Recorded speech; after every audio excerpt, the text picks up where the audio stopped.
Hey guys, welcome to the Rusty Beauties garage and to another episode of the 1967 Triumph Spitfire and the engine rebuild series. We are finally ready to assemble this engine. And before we start, I just want to give you a very quick recap of what happened so far, because the last episode was posted like 4 or 5 months ago and I'm sure you have forgotten already. So this engine has been rebuilt in a different shop about 10 years ago, but they were never able to make it run properly, and the owner got fed up and took the car home and kept it for 10 years like this, and finally he brought it to me and he asked me to redo the whole work if I have to, but he wanted it to run right. So we started the engine, it ran but not very well, and we measured the compression, and the compression was all over the place. So the lowest cylinder was 110 psi, the highest cylinder was 150 psi. Also the oil pressure was a little bit on the low side, so that determined that the engine will need to come apart again and everything needed to be gone over one more time. So we took it apart, we measured the cylinders, and 3 of the cylinders had pretty good measurement for 20 over. So when they machined the block, they machined it to 20 over, but the cylinder with the low compression was about 3 tau, if I remember correctly, bigger than the other 3 cylinders. So they overshot a little bit when they machined it to 20. So unfortunately we had no other choice but to go to the next size, which was 30 over. So we sent the block to the machine shop to do that. The crankshaft was pretty much the same story. The main journals, for example, number 2 and number 3 were machined perfectly to 10 under, and number 1 as well. However, number 1 had taper on it. The good part about the taper was that the smaller diameter of the taper was corresponding to 10 under, and the bigger diameter of the taper was almost 9 under, almost a thou bigger. But that meant that a careful work in the machine shop could bring the bigger diameter down to the smaller diameter, and the whole journal was going to become 10 under. I had that idea, I was going to ask the machine shop to do that, but then when I measured the connecting rod journals, or the pins, turned out that they had a quite significant oval. Again, they were machined to 10 under, but because they were oval, now we had to go to 20 under. So I decided not to ask the machine shop to deal with the taper, but to machine the whole entire shaft to 20 under and replace all the bearings with 20, and everything was going to be okay. We also sent the head to the machine shop for hardened seats, because that wasn't done during the previous rebuild, and that's where we left the engine. And while the machine shop was doing the machining, we went and we did lots of other projects on the car that were not related to the engine. However, the machine shop took forever. It took months to do the work, and finally when I picked up everything supposedly done, I found out that the crankshaft was still 10 under. And when I called them back and I asked why, they told me that the crankshaft didn't need to go to 20 under, it was okay at 10. And after a lot of back and forth with them, they managed to convince me that even 1.5 tau of oval on the connecting rod bearings is okay. Now, we didn't have 1.5 tau, we had 0.8 tau, or 8/10. And I actually called the owner of my previous machine shop that closed, my favorite machine shop, but unfortunately they closed down. But I called the owner and he told me that that was okay as well. So I trusted him, and that's how we ended up with the crankshaft remaining at 10 under instead of 20 under. They did deal with the taper on the main journal though. They never told me so, but when I got the crankshaft back and I measured, there was no taper anymore. So what they did was they put it on the machine and they got rid of the taper and they polished everything. It was nicely polished, the crankshaft, when I got it back. And that was all the work that they've done, but they charged me quite a bit for it. Anyways, so I just needed to buy new 10 bearings and everything was gonna be okay. About the cylinders, there was no argument. They bored them out to 30 over and everything was okay there. Now that was probably about 4 months ago when I brought home the head, the crankshaft and the block, and I recorded an entire video of me measuring and making calculations and talking to the owner and deciding together what we should do. And I started assembling the engine by installing new camshaft bearings. However, I lost this entire footage. I was going on a trip, so I put everything on an external hard drive, which I took with me with my laptop, and I started editing the video during my trip, but I didn't finish it, and then somehow I lost the hard drive. And now I don't have all that footage, but to be honest, I think that it is a better idea because it was lots of numbers and it was so confusing that I think it was going to be a really boring video. The only part that unfortunately is too bad that I don't have is replacing the camshaft bearings, because that was going to be interesting. But anyways, so this is where we are at. We have the block with new camshaft bearings in it, and we can continue assembling the engine from here. So without further ado, let's get crack-a-lacking.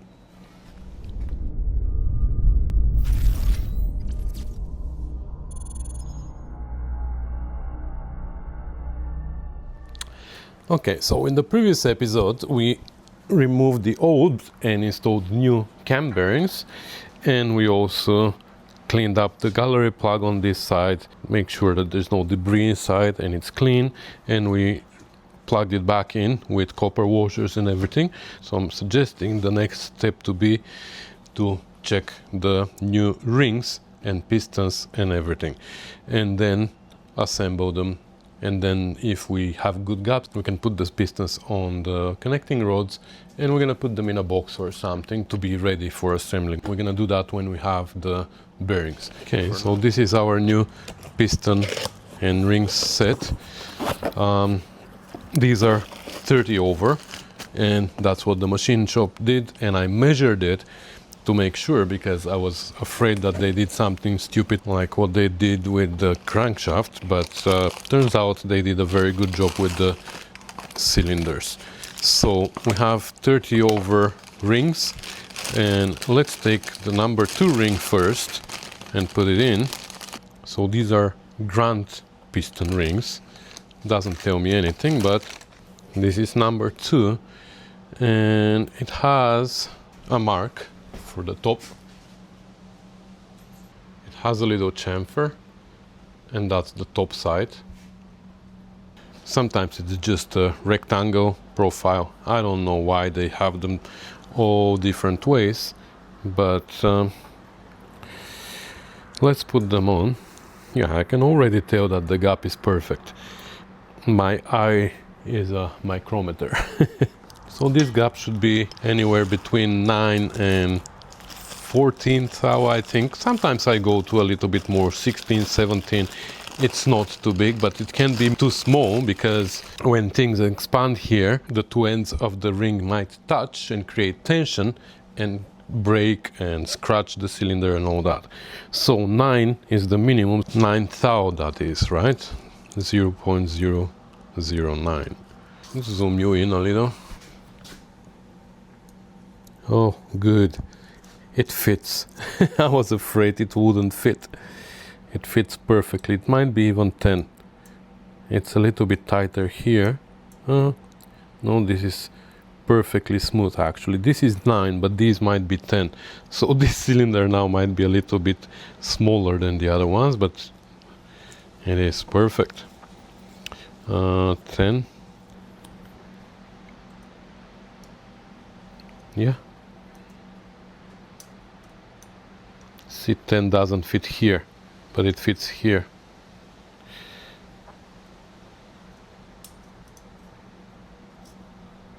Yeah, 10 is good. So 9, 10, 10, 10. Perfect. We don't need to do anything anymore. You know what we're gonna do? We're gonna put them directly on the pistons. So we're gonna put the oil rings first on the pistons. And for the oil rings, people are asking me, why don't I measure the oil rings? Well, I don't know. I've never ever measured oil rings, but I think... Okay, let's measure those as well. Yeah, I can tell they have a good gap. Let's measure 4, but I think they're all the same.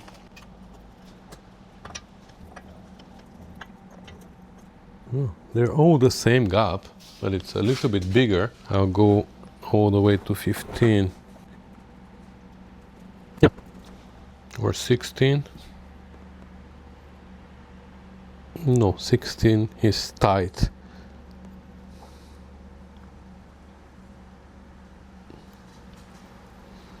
Maybe.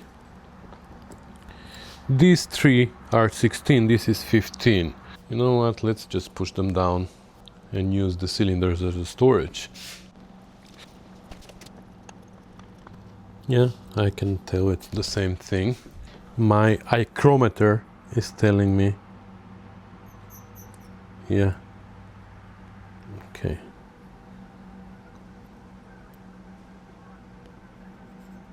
Yeah, 15. The same here. Here? No, 15 is too loose. 16.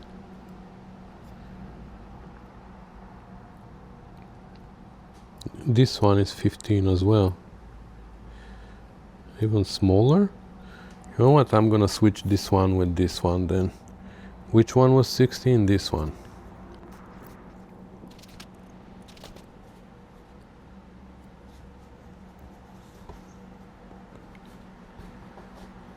No, this one is 16 here as well.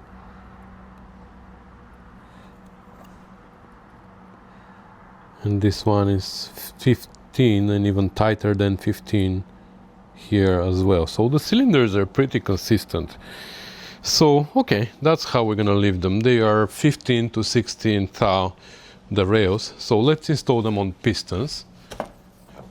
How we're gonna do it is we're gonna slide one of the rails past the channel, the bottom channel. So we're starting with the oil ring, of course, with the bottom. We're gonna take our, what is this called? I forgot. Have to make sure that it doesn't overlap, right? The two ends are butt to butt with each other, and then we can push this rail down.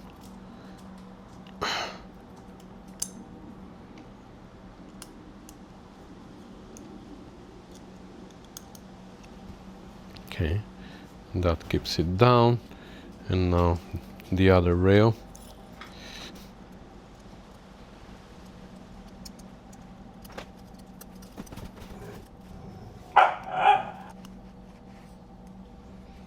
Okay, now ring number 2.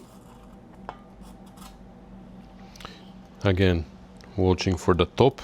It goes into the second channel. Not the first, the second. So there's a tool for that, but to be honest, I'm afraid of that tool. It is so tricky. I'm afraid that I'm gonna break the ring, so I'm just doing it by hand every time. This becomes our piston number 4, because we still need to measure the first rings, and then we're gonna put them on the pistons as well.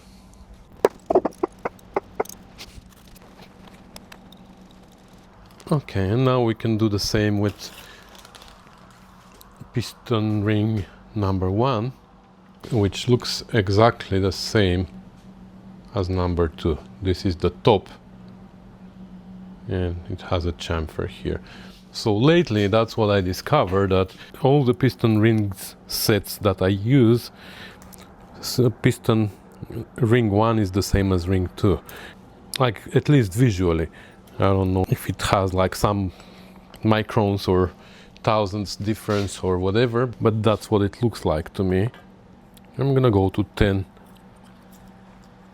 because I think they're exactly the same. Yeah, that's exactly 10. It has a little drag, and here it is too tight, so this is 9. So that's our piston number 4.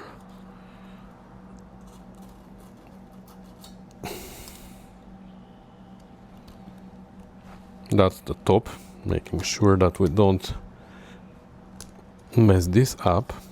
We're gonna stagger them before we install them. Number 3. top up. And also the pistons have direction here.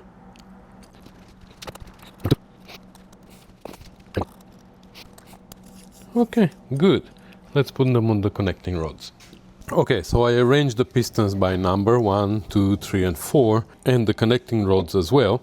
So here there's few important things to know. The connecting rods are numbered from the factory. You have to put them the same way. Here is where they are marked. I don't know if you're gonna be able to see it, but here 1 and 1, the cap is marked as well. They need to match because they've been put together and then machined. So if you put another cap, the bore is not gonna be round or it's not gonna be the correct size. Also, it is important to put them in the correct orientation. On TR6 and TR4, actually, you can go by the profile of the cap because they kind of match the profile of the connecting rod. Here, they don't. So here you go by this notch for the tab of the bearing needs to be in the same direction on the connecting rods. So that's how they go. Now I'm gonna take this out just for a second because that's also important to know that the pistons have direction and the connecting rods obviously have direction. So the open side of the connecting rod goes towards the camshaft, the busy side of the engine, what I call it. So that is the left side of the car. So if we say that this is the left side of the car, this is going to be forward that way, and that's how the piston needs to go. Here we have an arrow on top of the piston, and that arrow needs to point forward. So that's how it needs to go. If you put the open side of the connecting rod towards yourself, the arrow should point to your left. Now we're gonna put a little bit of a assembly lube here, which lately I figured is much easier to put with a brush other than pouring it. I used to pour it and it was making a mess. This way actually it's so much better. Okay. Still making a mess, but all right. So we said open part toward me, arrow pointing to the left.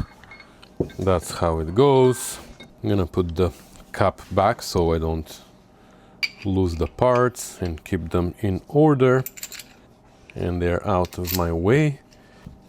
And now we can take a circlip and put it on.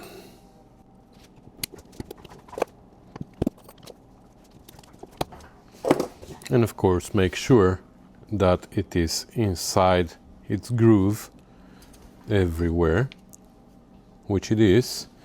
So this is ready, except it's missing bearings, connecting rod bearings.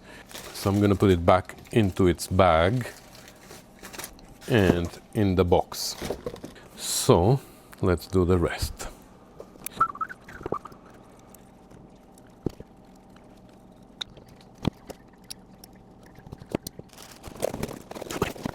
Alright, with the pistons installed on the connecting rods, there's nothing else we can do there before we get the bearings. So let's take a look at the head.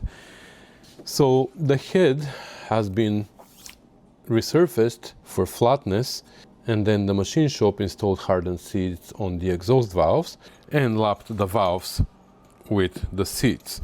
Now these are the old valves. I mean, they are new. They were barely used. So we're gonna reuse them. And something that the other machine shop also was doing, my old machine shop, they lap them, but they don't keep them in order. So they tell me that each valve fits everywhere. You can use each intake valve in each of the 4 spots. Alright, so I arranged everything. That's what I like to do so I don't get confused at some point. We have exhaust, intake, intake, exhaust, exhaust, intake, intake, exhaust. We always start with exhausts on the outside, and then we have 2, 2, 2 and 2, or 2, 2 and 2. And here we don't have different caps, they're all the same for intake and exhaust. On TR6 and TR4 some of them are different, but here everything is the same.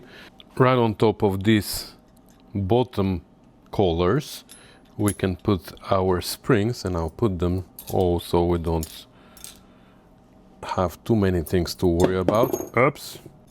And then next is the valve. On this head we had these aftermarket seals. Normally Triumphs don't use seals, and also normally I'm totally against them because they don't allow proper lubrication between the valve guide and the valve. However, these are not proper seals. These are basically O-rings with square profile. I don't know how they're meant to work, but let me just put this valve in place. I'm just gonna put assembly lube on it, and I'm gonna put it from underneath. We checked those valve guides before and we determined that they're very, very good. There's no play at all, and they're bronze valve guides. So the seal goes right here on top of the valve, right? So how does this seal? Because the valve goes down and then goes up, and this seal basically travels with the valve. But what prevents oil from going in between the valve and the valve guide here? Nothing. So I don't know what the function of this valve seal is, but there are some aftermarket valves for Triumphs that you can buy from good parts, and they are the proper type. They go over the valve guide and stay there, and now oil can't go in between. So those ones are good in preventing oil from going in. And again, I'm against them for that reason, because you need a little bit of oil to go in between the valve guide and the valve, unless you're using manganese bronze valve guides. Then the actual valve guide has the properties to be a bearing, and then you don't need too much lubrication there. Then it's okay to use proper seals. Not these, because again, I don't think these are gonna do anything, so I'm just gonna put them back on, even though I don't think they're gonna do a good job. But yeah, I only use seals if I have manganese bronze valve guides. If I have steel valve guides, then I want no seals there, because I want a little bit of lubrication. Otherwise they're gonna get worn pretty fast. So some people do that. Their cars start smoking a little bit, they say, okay, you know what, I'm gonna put aftermarket valve seals and that's gonna prevent it from smoking. Yeah, it's gonna prevent it from smoking a little bit, but it's gonna make things even worse now, because obviously your valve guides are worn already, so now you're gonna even prevent them from lubrication. But in this case it's okay. First of all, these are not proper seals. Second, we have manganese bronze valve guides, so it's okay. So then the seal is already there. We can put the spring, we can put this cap on top, and now the two valve keepers, I think they're called, or collets. And for that I'm gonna have to pull out my special tool. It is basically a long reach vice grip that I welded a washer here. I have one with a regular washer which has smaller hole, but then I lost it, so I made another one which is with a lock washer here, so it has bigger hole inside. It would be great if it had a shoulder here, which maybe I can do one day, so it locks in place. But you know what, it's pretty good even as it is. And anyway, later I found my other two as well, so now I have two of them. And good part is that I can still use them as clamps as well. Oops, okay. And that's it, this one is in. At the end, we're gonna go and hit them once each. We're gonna give them a smack with a rubber mallet, because I've been criticized before that I don't do that. You should be doing that, so things just settle in place.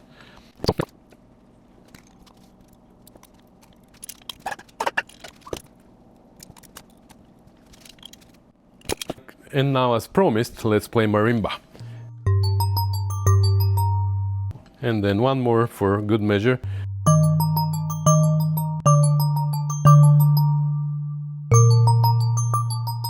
Anyway, yeah, people say that I have to do that so everything goes into the right place.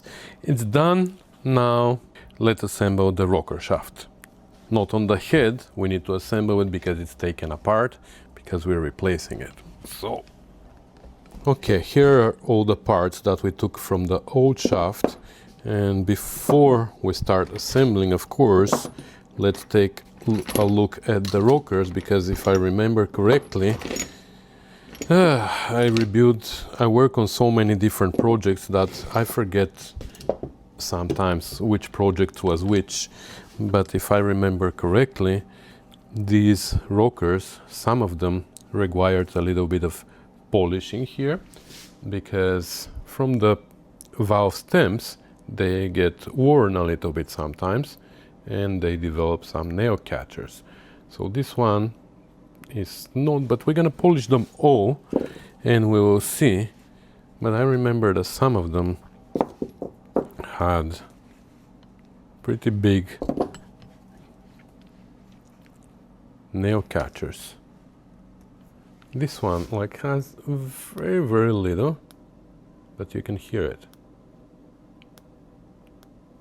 So when we start polishing it, you're gonna see right away it's gonna come up. I have this ceramic tile that I use for this purpose. It is the flattest surface I can find in the shop, and we can use this 1000 grit sandpaper. I cut a little bit, don't wanna destroy it all. Sorry, I'm coming from Bulgaria, you know. I see on machinists videos and stuff like that, just to grind one single nut, let's say like that, they take entire sheet and they spray WD-40 and they go figure eights and they ruin the entire sheet. I know for videos that's the best thing to do, but I'm coming from Bulgaria, I'm sorry, so I economize. I'm on a budget. Some WD-40. So this is what we start with. So if you have the nerves and the patience to do this, that's the best. So you take the same amount from everywhere. But with 1000 grit, we should be able to keep the same radius, right?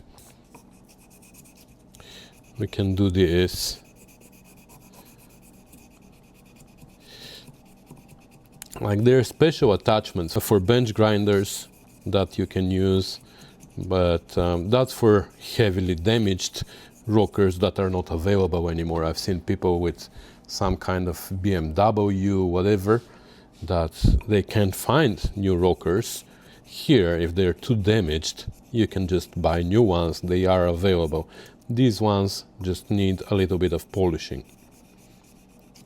Plus, I have a whole bunch of spare ones because they are the same for TR6 and Spitfire and GT6 are the same. I think the TR4 ones are different.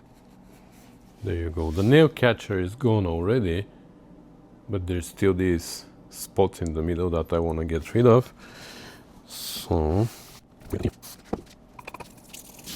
okay, like 10 minutes later, and it is nice and polished now. I mean, you can still see the dots where that field was, but nothing to do with nail catchers anymore. And I think it's more than perfect. It's more than enough. And also the profile, you can see the profile was preserved. So 7 more to go. Good thing it's not a V12, right?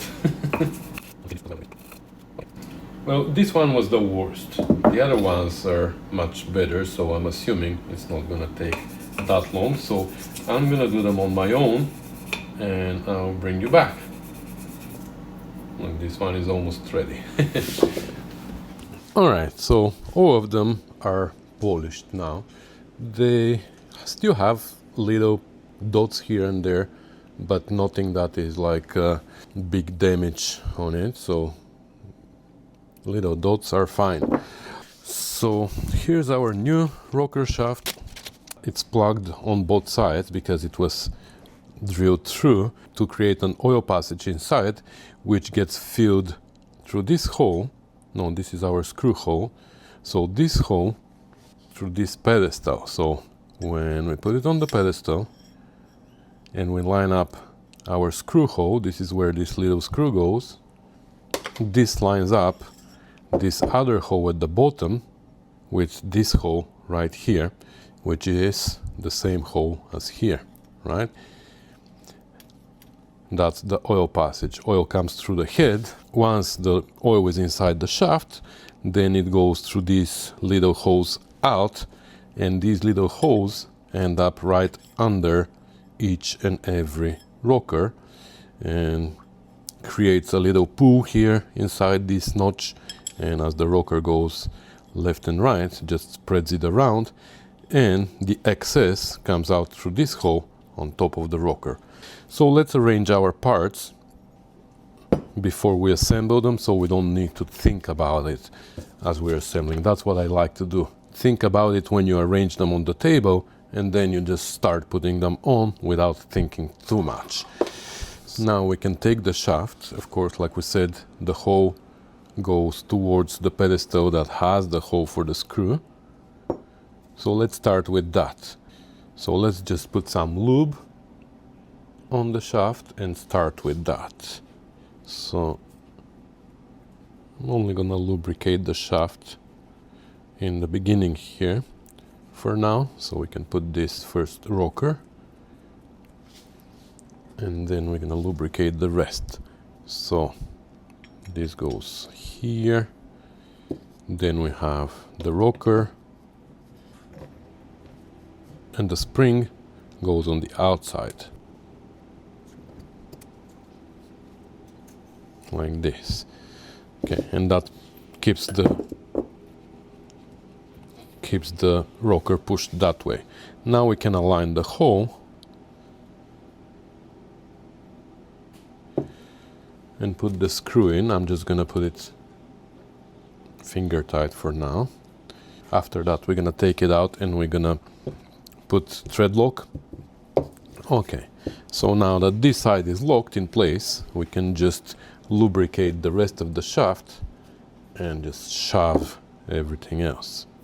Can't believe that after I rebuilt dozens of engines, I figured out finally that I can actually use a brush for the assembly lube.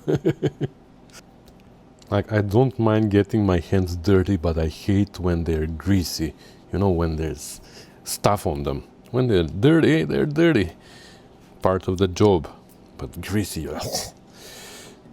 Anyway, so rocker, spring, another rocker, pedestal. I hope this pedestal goes easy now. They're giving me troubles. Okay, that's good. A spacer and a rocker. So that's cylinders 1 and 2. Then this spring is in the middle of the shaft. Come on, a little bit more. Okay. And now a rocker, spacer, pedestal. Okay, this is gonna be trickier. No, you know what? I'm gonna take it out and I'm gonna clean it up a little bit inside with sandpaper.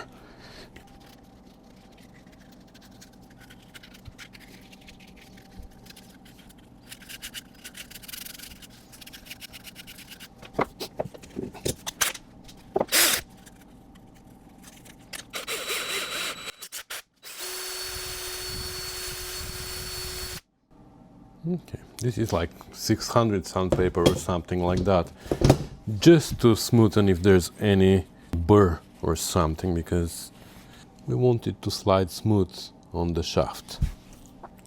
Yeah, it's not much easier, but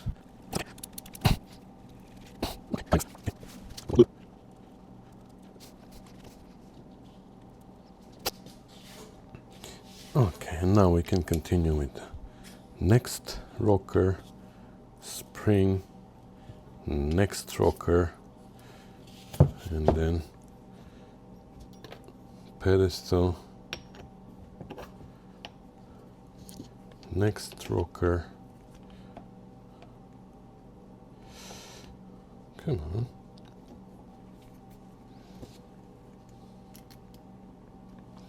And then the last spring.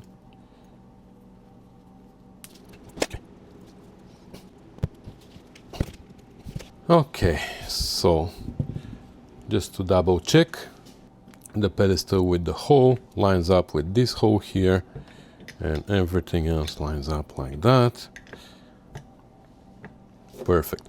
Now we can't install it on the head because the head studs protrude just under the rocker shaft. We have to install the head on the block, torque the nuts here, and only then install the rocker shaft, but we are ready with it. And the stupid part is that 500 kilometers after the rebuild, you have to retorque the head studs, right? Well, you have to remove the rocker shaft, torque the studs, and put it back and adjust the valves again. Every time you remove the rocker shaft, you have to readjust the valves. So this is done. Let's see what else we can do here without the bearings. Okay, here's two more things that we can do. We can replace the rear seal inside the housing, which we checked before. The threads, this is very important. The threads here need to be good, but we checked, so we can replace that. And also the engine came with this fuel pump installed on it, but this car has electric fuel pump in the trunk that is using, so this one was just sitting there. So instead of this pump, we're gonna install a blanking plate, which we're gonna have to make, and I think I can use the old camshaft gear for that. I always hate throwing old parts away because of things like that. Look, it's a nice thick plate of metal that sometimes you need and you can't find. Well, there's a use for it. Now we can make our plate here out of it. Okay, so after some cutting, filing, grinding, etc., we have a blanking plate. Looks like an alien. So we just need to paint one side, and I'll show you in a minute how it fits on the engine, but I wanted to show you here, we're gonna change this seal as well, and I see that looks like it was aligned with this side. It looks like it was pushed in from this side, and this should be pretty new seal, right? But we're gonna change it because it's sat for 10 years and more. It looks nice and soft, but we have a new one, so we will change it anyways. It's not that expensive. But what I do is I install them from this side and I line them with this lip because it is easier. Here we have a recess and it's hard to push it in, and it's hard to make sure that it's centered.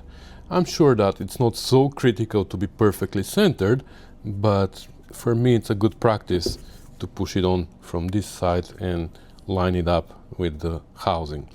So let's take it out, which how I do is just put something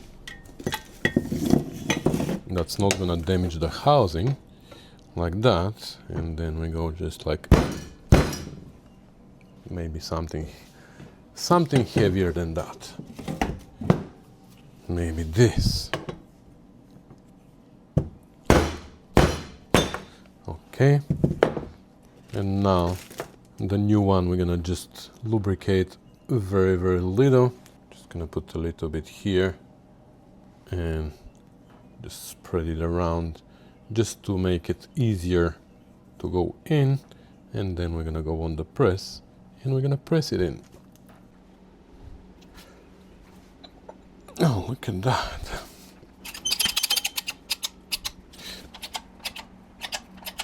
And to those of you who think that it is very critical where it is lined up, no, it's not. Let me show you. This is where the seal rides, right? On this surface. So whether it is here or here or here, how it lines up, it's not so critical.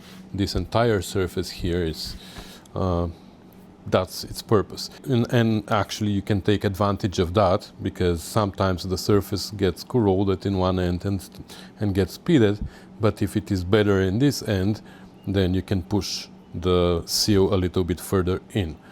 But okay, that's ready. Now let's go to the engine. I want to show you how the plate fits, but also there's something else I want to show you there.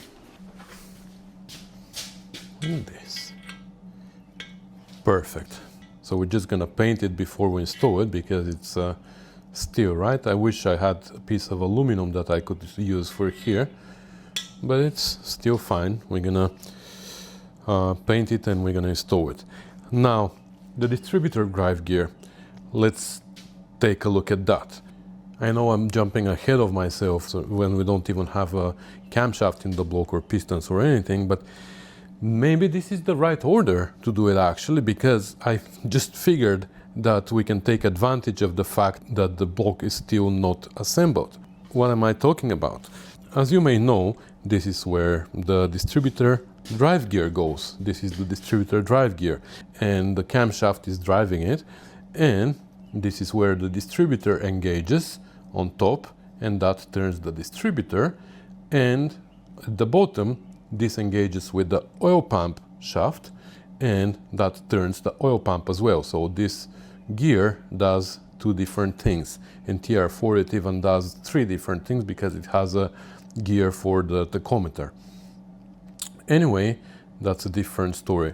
So this gear goes into that bushing there, which we measured before, made sure that the bore on that bushing is not worn and doesn't allow oil to escape from there, because as you can see, this goes directly through to the oil gallery underneath. So if we have too much of a play between the shaft here and the bushing, like this, the oil is going to escape from the high pressure side of the oil into the crankcase where we don't have pressure, right?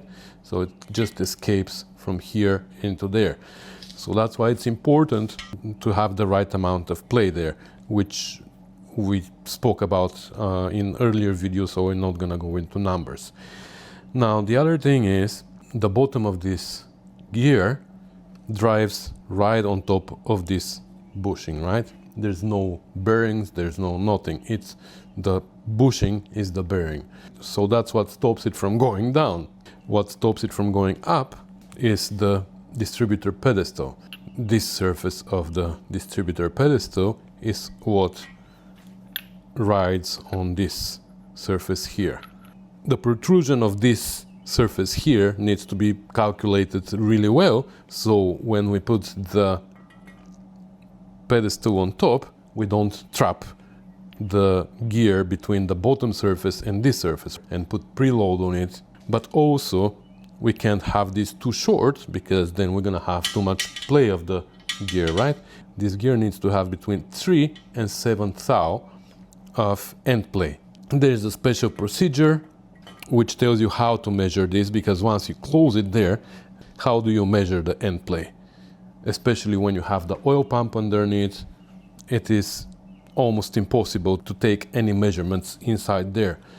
So the procedure is you put a washer here with a known thickness, let's say 50 thou, then you assemble everything, and now your gear is sitting 50 thou higher than what it should be sitting.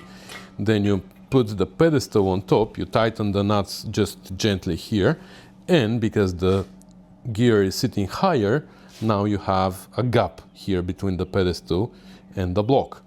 So you measure this gap, subtract it from the thickness of the washer that you put there. So let's say we have 47 thou gap here. You measure that with feeler gauges and subtract the 47 from the thickness of the washer, which is 50 thou, and your difference, 3 thou, is your end play. If that's too little, then you just add more paper gaskets between the pedestal and here, and that adjusts the end play. Okay, but some people are scared of that procedure because it involves math and taus and whatever, and people are scared of it. Some people don't even understand it. Last time I rebuilt an engine, I think it was TR6 engine, I don't remember which engine that was. What I did was I put a magnet inside here, and I was able to play with the bushing up and down and measured it somehow, which is a different way of measuring the end play. But here I actually think, now that we don't have the oil pump from underneath, I can actually take something like this pencil, for example, and I can push the bushing up and down. Well, then in this case I can just assemble everything. We're gonna put the nuts here and torque them to proper amount. And then I found that this 3/4 socket fits like a glove into this bore here, like perfect. And now if I go with the pencil from underneath, you see that? I can measure my end play without any mat. I can just measure it. So I just need to put something on top here to give me a good flat surface for the dial gauge, and then we're gonna measure it. So that's gonna determine the amount of packing pieces underneath, which is the gasket.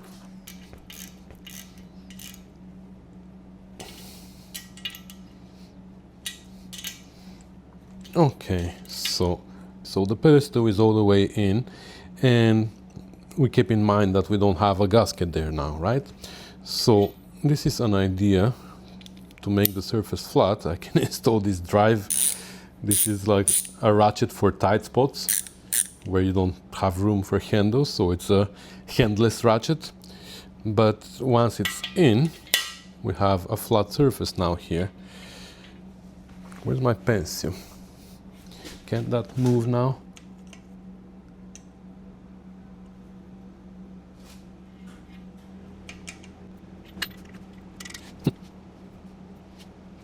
Looks like we don't have end play anymore. We don't have any. We already trapped the gear. Like, look at that. I can turn it freely here, but then turn a little bit more, and now here it's like tight. So I can already tell you that we need one gasket, which is 3 thou or 4 thou. Maybe we should put 2 to turn it into 6 thou, because we need to have between 3 and 7.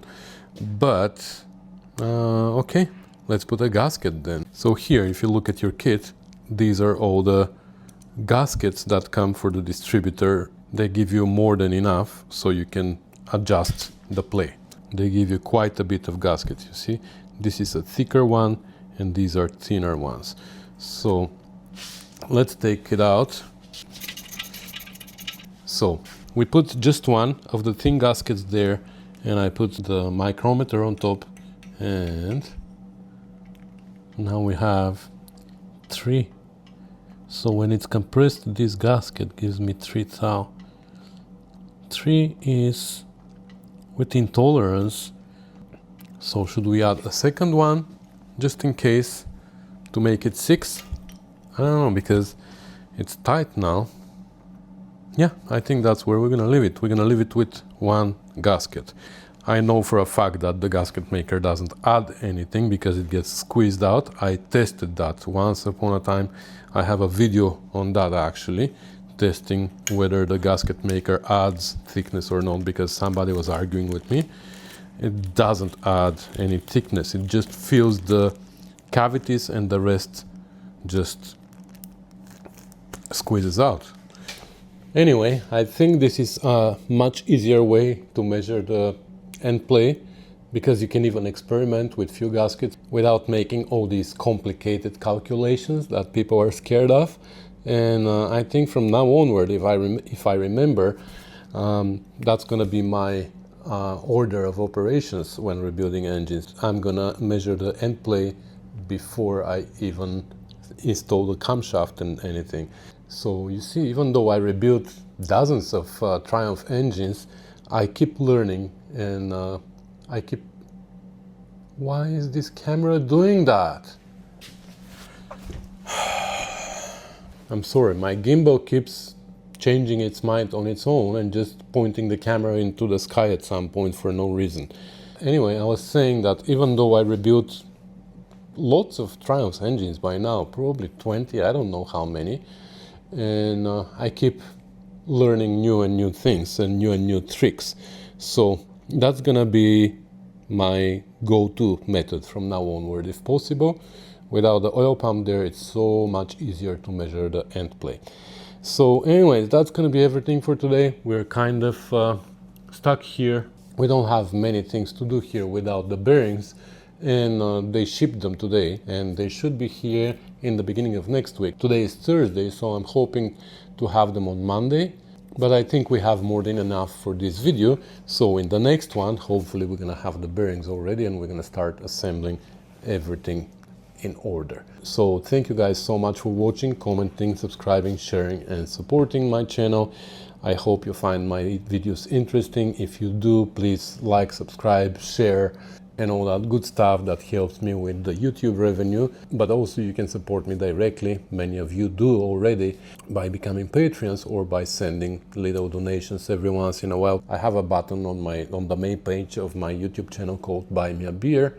So if you want to buy me a beer, you can go click that button and send $1, $2, $3, $5, $10, $100, $1,000, whatever you want to contribute to the channel if you feel like it. If you don't feel like it or if you can't afford it, you still have access to everything. I mean, there's no VIP content on my channel. There's nothing that is special for those who contribute because I don't want to limit the other people who can't afford it, let's say.